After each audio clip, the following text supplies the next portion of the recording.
मैं स्वदेशी अपनाने का संकल्प लेता हूं। मैं प्रतिज्ञा करता हूं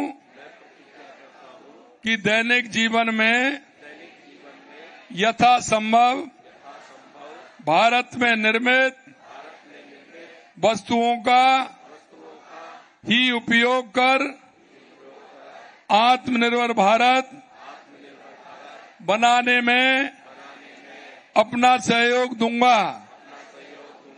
साथ ही दूसरों को भी स्वदेशी अपनाने हेतु प्रेरित करूंगा।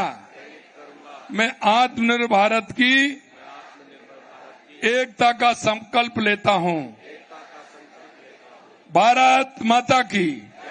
अब मैं ये कह रहा हूं, एक साथ बोलना है, यहां से लेके वहां तक पूरा बोलिए। भारत माता की, भारत माता की। वंदे वंदे वंदे। आज के इस यूनिटी मार्च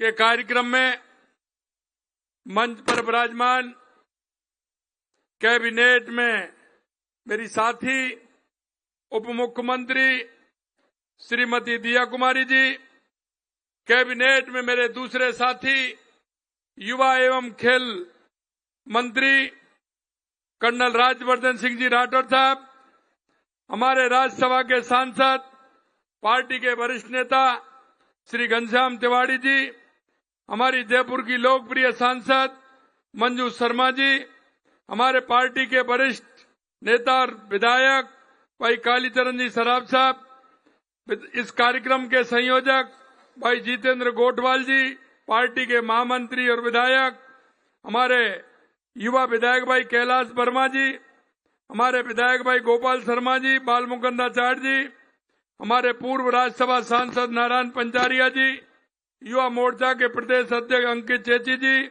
पार्टी के जिला अध्यक्ष अमित गोयल जी, राजेश गुर्जर जी, महापौर सौम्या गुर्जर जी, कुसुम यादव जी, हमारे उप महापौर पुनीत कर्णावत जी, प्रदेश मंत्री भूपेंद्र सैनी जी, मेरे सामने खड़े मेरे युवा तरुणाई, वो युवा साथी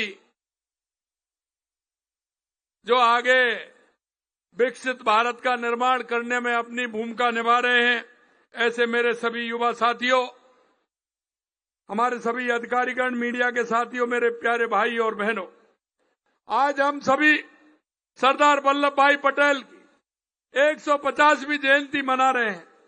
150वीं जयंती के साथ सरदार 150 समारोह का लिए हम आप सभी यहाँ एकत्रित हुए हैं।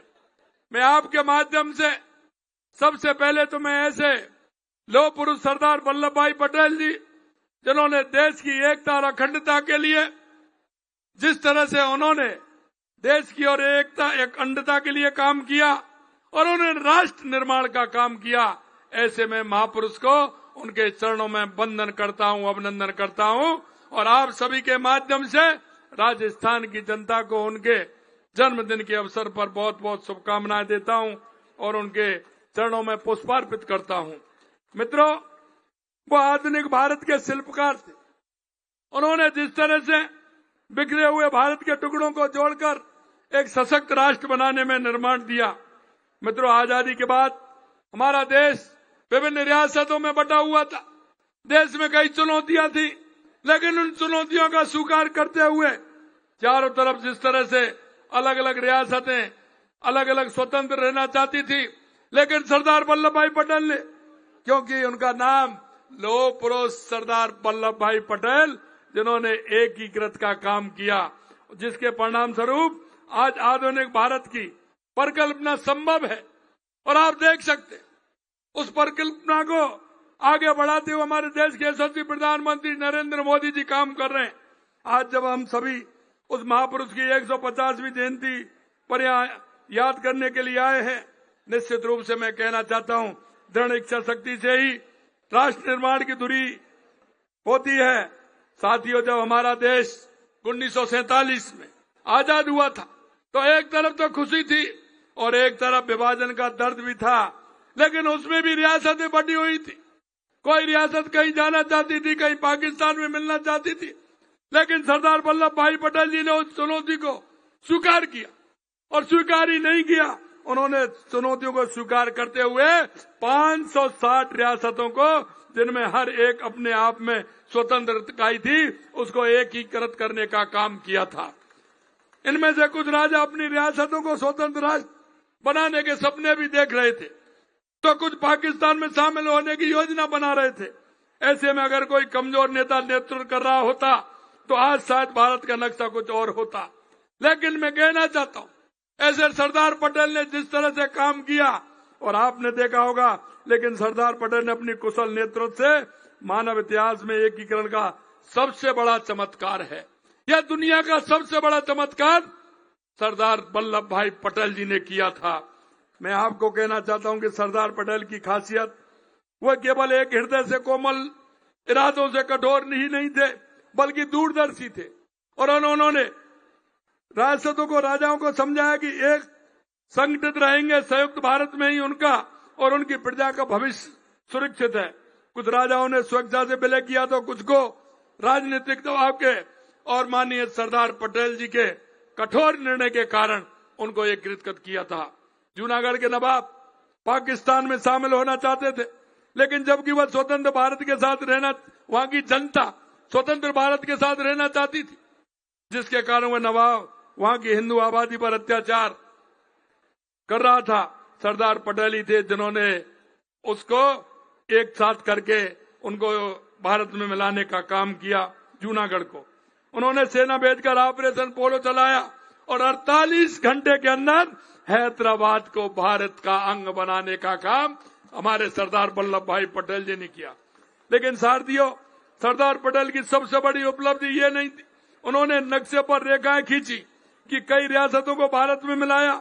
उनकी असली उपलब्धियां ये थी कि उन्होंने लोगों के दिलों में राष्ट्रभक्ति और एक भारत की भावना को जागृत करने का काम सरदार पटेल ने किया था। उन्होंने हर भारतीयों को यह एहसास दिलाया कि चाहे वो गुजरात का हो, आसाम का हो, राजस्थान का हो, केरल का हो, सबकी पहचान एक है और वो भारतीय है।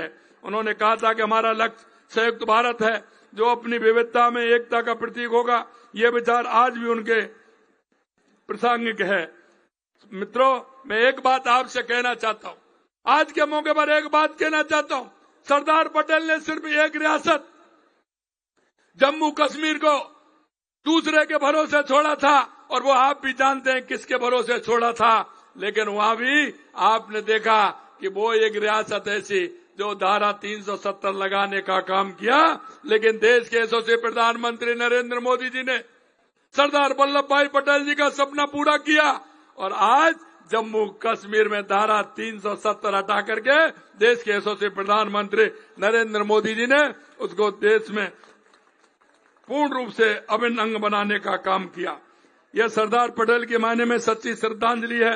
आज खास तौर पर युवाओं से कहना चाहता हूं कि सरदार पटेल ने देश को एकजुट किया था, अब आपको एक साथ आगे बढ़ना है। उन्होंने सशक्त राष्ट्र की नींव रखी। आपको विकसित भारत बनाना है, आपको विकसित भारत बनाना है। आज का युवा भारत की सबसे बड़ी शक्ति है। जब युवा शक्ति जागृत होती है तो कोई लक्ष्य असंभव नहीं रहता है। सरदार पटेल ने ये तो किया था, उन्होंने असंभव को संभव बना करके दिखाया था। राजस्थान सरकार युवाओं के सशक्तिकरण के लिए लगातार काम कर रही है और आपने देखा होगा कि 2 साल के अंदर युवा जो हमारा परेशान रहता था, और जब वो परेशान रहता था देखते थे कि पेपर लीक हो जाते थे, क्या 2 साल में एक भी पेपर लीक हुआ है? मैं आपसे पूछना चाहता हूं, 2 साल में कोई एक भी पेपर लीक हुआ है क्या? मैं आपसे ये भी कहना चाहता हूं मेरे भाई और बहनों, आप देख लीजिए जिस तरह से 2 साल के अंदर 91,000 नियुक्ति पत्र देने का काम हमने किया है। 1.5 लाख हमारी भर्ती प्रक्रिया चल रही है, लगातार विज्ञप्ति निकल रही है, कैलेंडर भी हमने निकाल करके दिया है। युवाओं, हम विश्वास दिलाते हैं आपको, सरकारी नौकरी भी देंगे, प्राइवेट सेक्टर में भी नौकरी देंगे, राजस्थान के अंदर भी नौकरी देंगे। आपको चिंता करने की जरूरत नहीं है। हमारे राजस्थान को सशक्त बनाना है, भारत को सशक्त बनाना है, हमें नई ऊंचाइयों को छूना है। और हमारे जो स्वामी विवेकानंद जी ने कहा था कि उठो जागो और इस देश दुनिया पे छा जाओ, ये समय आ गया है। आपसे मैं इतना ही कहना चाहता हूं कि आप पूरी ताकत के साथ काम करिए, पढ़िए मन लगा करके।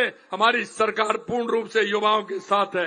अंत में इतना कहना चाहता हूं कि आज का युवा राष्ट्र का निर्माण ताकि भूमिका निभा सकता है, जिम्मेदारी पूरी ईमानदारी से निभाना है। आज राष्ट्रीय पखवाड़े के तहत एकता दौड़ का आयोजन कर रहे हैं, तो ये सिर्फ एक दौड़ नहीं है, ये एक संदेश है, एक संकल्प है। हम सब एक हैं, एकजुट होकर की हम विकसित राजस्थान और विकसित भारत के सपने को पूरा करने का काम करेंगे। जैसे सरदार पटेल ने 560 रियासतों को एक सूत्र में पिरोया, वैसे ही हम आप सबको मिलकर समाज की हर दरार को पाटना है। जाति, धर्म, भाषा, प्रांत, ये सब हमारे देश की विविधता की कमजोरी है। इसी विविधता को ध्यान में रखते हुए साथियों, आज सबसे आग्रह करना चाहता हूं, क्योंकि संकल्प हमें लेना है। पहला संकल्प लेना है, किसी भी परिस्थिति में राष्ट्रीय और राष्ट्रीय एकता हमारे लिए सर्वोपरि होगी। दूसरा संकल्प हमारा होगा, हम सब मिलकर एक अखंड सशक्त भारत का निर्माण करेंगे। तीसरा संकल्प होगा, हम सब मिलकर के आत्मनिर्भर भारत का निर्माण करेंगे। एक ऐसे भारत का निर्माण जो अपनी सभी जरूरतों के लिए किसी भी पर निर्भर ना हो। और मैं ये भी कहना चाहता हूं, युवाओं साथियों से कहना चाहता हूं, यह देश ही नहीं दुनिया भारत की तरफ देख रही है। दुनिया भारत के युवाओं की तरफ देख रही है, पूरा विश्व आपकी तरफ देख रहा है। और मैं आपसे कहना चाहता हूं, जो हमारे पूर्वजों ने सपने देखे थे कि भारत दुनिया का अग्रणी देश बनेगा, दुनिया का पहला देश बनेगा, यह भी मैं आपसे कहना चाहता हूं। आज की इस दौड़ में शामिल होकर आपने सरदार पटेल के विचारों को जीवंत किया है।